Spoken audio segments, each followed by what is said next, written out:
Tarde a todos, me chamo Lucília, faço trio com Ana Bárbara e Rafael, e a gente ficou de apresentar hoje sobre os parâmetros de preparo seminais como fatores de bom prognóstico.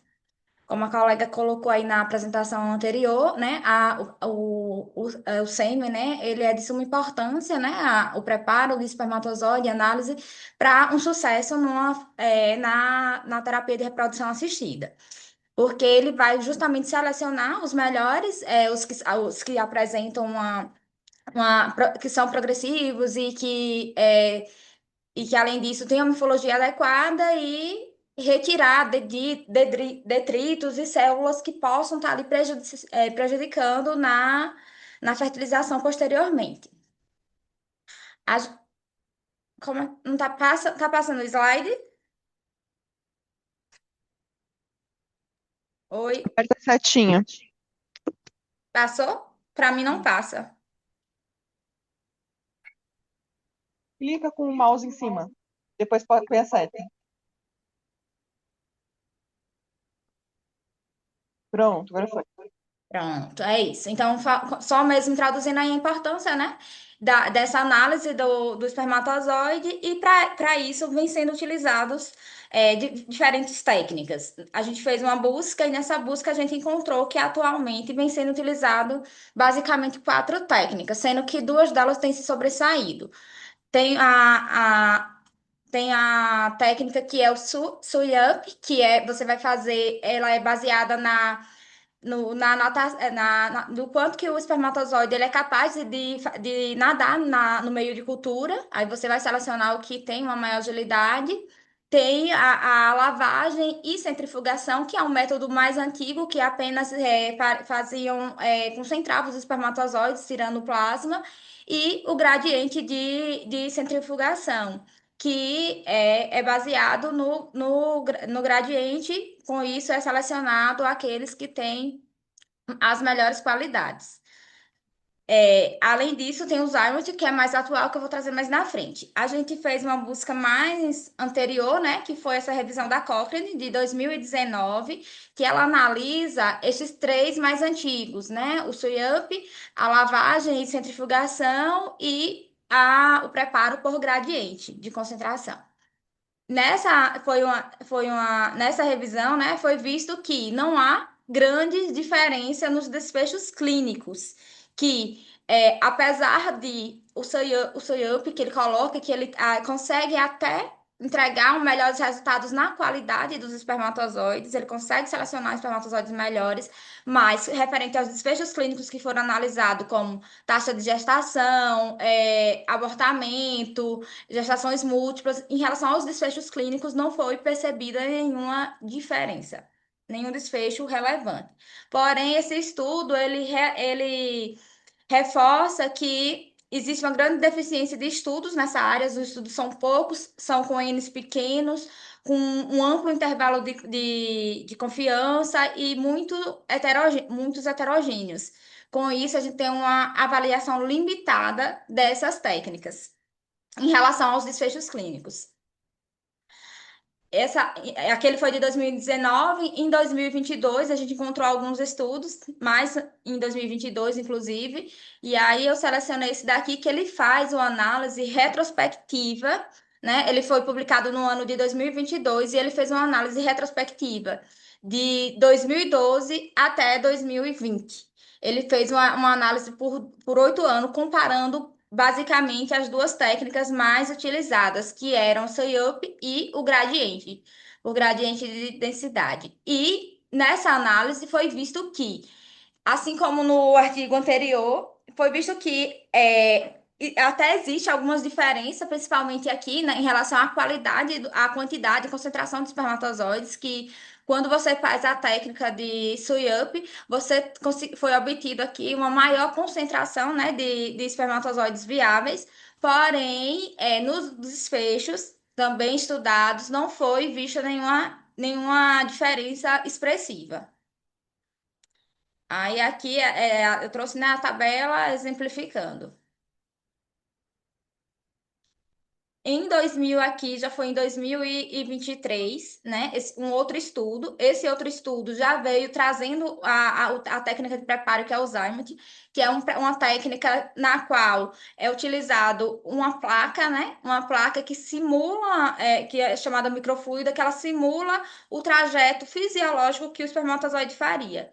E aí, esse estudo, ele comparou tanto a utilização do Zymit quanto a análise de preparo por gradiente de concentração. E aí foi visto que tem melhores resultados inclusive mais relevantes quando se utiliza o Zymit, né? Você tem uma melhor motilidade, um maior número de blastocisto, uma taxa cumulativa de gravidez maior, e você tem um menor tempo de preparo em relação ao o gradiente. Porém, os resultados também são semelhantes em relação às taxas de fertilização. Em 2025, um novo estudo, né, fez uma comparação do preparo por gradiente versus o preparo por Zymot, não, o outro, por esse daqui. O Soyup, que foi o que foi estudado lá pela Cochrane em 2019. E ele trouxe uma outra análise que ele mostra que por gradiente acaba tendo uma diferença pequena, mas tem uma diferença em relação à qualidade dos espermatozoides. Mas também, assim como todos vêm colocando, nenhum deles trouxe uma relevância, diferença nos desfechos clínicos. E por fim, aqui um de 2026, que ele compara os três mais utilizados, que é a técnica de preparo por Zymit, Gradiente e o Soyup. Só que esse não faz análise em relação aos desfechos clínicos. Ele compara o que é obtido de resultado na análise dos parâmetros, né? No caso, o tempo de processamento que acaba sendo menor no Zymit, o custo que acaba sendo mais baixo nos outros, e aí sendo uma desvantagem para o Zymit, a necessidade, né, de múltiplas configurações acaba sendo maior tanto no pro gradiente quanto no gradiente associado ao Soyamp, e só que ele não traz um comparativo em relação aos desfechos clínicos dos três. Então, o que nós concluímos foi que a técnica de preparo, todas elas são importantes e equivalentes em relação aos desfechos clínicos. A técnica por gradiente de concentração, ela apresenta uma melhor qualidade dos espermatozoides em relação ao Soyup, mas o Zymot se sobressai em relação aos três. E os estudos são poucos nesse sentido e com Ns pequenos, precisando de mais estudo para poder analisar se existe alguma diferença relevante nos desfechos clínicos. Enquanto isso, a maioria dos estudos mostra que deve ser individualizado a escolha do preparo. Realmente, o Simon, né, é o chamado microfluídica, quando vocês procuram, vai ser o mesmo.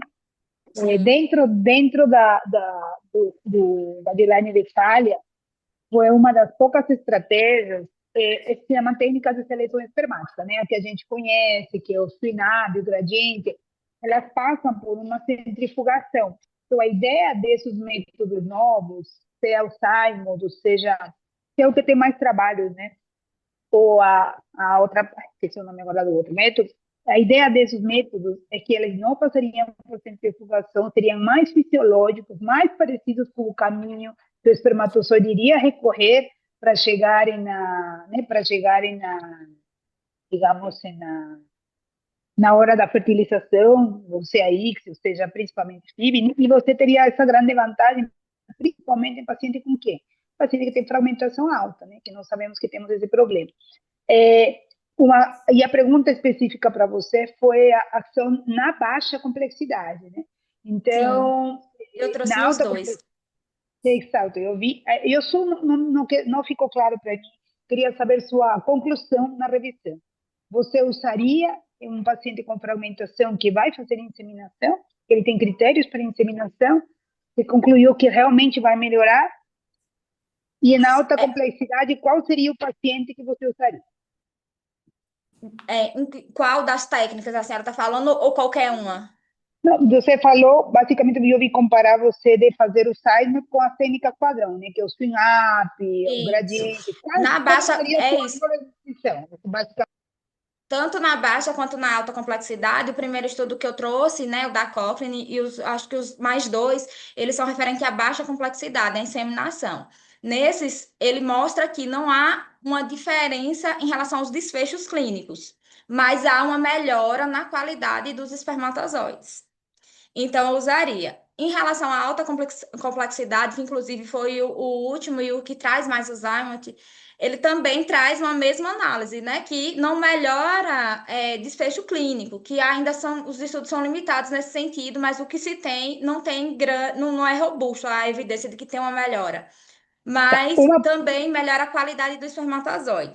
Aí ele coloca aqui, o Zymoth em específico, e eu até li outros artigos que não coloquei na apresentação, que ele coloca, né, que tem a vantagem, como a senhora colocou, de não necessitar da centrifugação, com isso você tem um menor dano, né, em relação à fragmentação, e aí seriam mais indicados. Só que o Zymoth, ele tem as indicações que são, né, com a idade, quando você tem uma história clínica que te leva a suspeitar da fragmentação, já por si só, né? Que é a idade paterna avançada, a exposição a tabagismo, álcool, doenças clínicas como diabetes, que você já suspeita clinicamente de uma fragmentação. Já. obesidade. Mas aí eu vou só Obesidade, tentar, de repente, o pessoal do grupo possa te ajudar. Minha sim, pergunta é, qual seria o paciente que você falaria, não, eu acho, porque, vamos lá, quando você usa o Simon, você tem que comprar vários kits, então você vai encarecer pelo menos mais R$ 1.000 esse sim, processo. ele tem um Então, custo maior. em que paciente você diria, na baixa complexidade, qual seria para a tua turma, você falaria, olha, esse paciente vale a pena pensar, eu vou fazer uma inseminação, porque a técnica tradicional ele já vai fazer, ele vai fazer o preparo seminal padrão. Em que paciente de baixa complexidade você falaria assim, eu acho que vou usar a placa Simon? Qual seria, dentro da tua leitura e tuas conclusões, esse paciente? Esse paciente que eu acabei de colocar, um paciente que a história clínica me sugerisse que ele já tem uma fragmentação. Porque aí, se eu suspeito que ele já tem uma fragmentação de DNA e eu vou submeter esse espermatozoide a um preparo que pode ainda potencializar essa fragmentação, não seria interessante, como o que é, né, o Soy-Up e o gradiente. Então, para ele, o ideal seria o Zymoth, porque se já existe essa suspeita, eu não submeteria ele a mais essa agressão, digamos assim. Mas lembre que você falou que em termos de gravidez ia ser igual. Por que que Gravidez, a paciente sim. te pergunta, eu não tenho dinheiro, doutora, mas me convence que eu tenho que gastar R$ 1.000 em uma paciente que vai fazer a primeira inseminação Sim. e o desfecho clínico vai ser igual. Qual seria, então, essa vantagem? Porque uma coisa é a teoria. Quantas coisas na teoria são, né, incríveis, mas na prática, pelo que você mesmo mostrou, não tem diferença no desfecho clínico. Será que vale a Não pena? tem. Não tem ele não coloca no desfecho clínico, ele coloca na melhora dos espermatozoides. Você consegue selecionar espermatozoides melhores e com a qualidade Mas, melhor, mas no desfecho realmente ele não coloca. então, vamos concluir assim, realmente não é para mesmo, porque eu não quero espermatozoides lindos, eu quero bebê em casa, certo?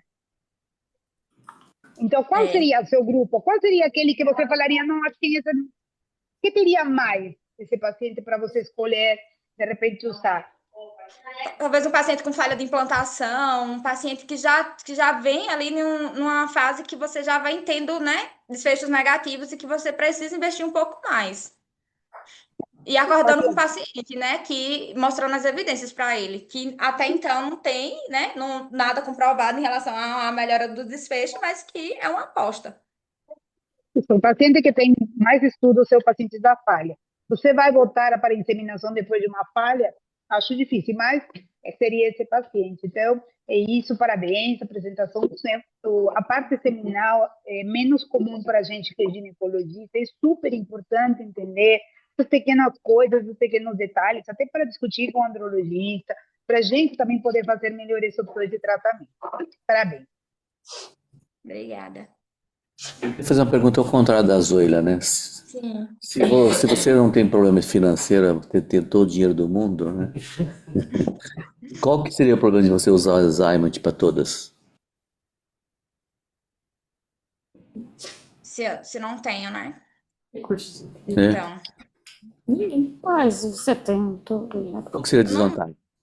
Agora, estou pensando aqui porque eu não vi desvantagem nesse sentido, né?